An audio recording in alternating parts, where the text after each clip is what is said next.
আসসালামু আলাইকুম। দেখেন কার বাসায় এরকম একটা আন্ডা বাচ্চা আছে।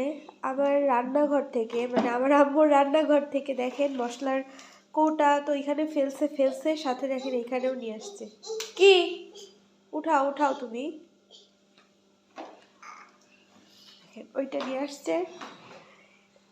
রান্না করার সময় একটা জিনিসও পাওয়া যায় না।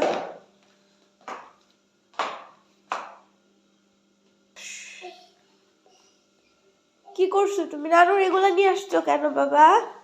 নানুর এগুলো নিয়ে আইসো কেন? নানু রান্না করবে না? নানু রান্না করবে না ওগুলো দিয়ে?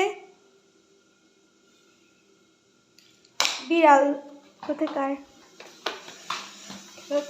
বাবুর জন্য হচ্ছে গাজর আর আলু ভাজি করতেছি, ডিম দিয়ে খাওয়াবো। আজকে অনেক দেরিতে ঘুম থেকে ওঠা হয়েছে, ভাবলাম যে ডিম আলু আর গাজর দিয়ে হচ্ছে বাবুর জন্য ভাজি করছি।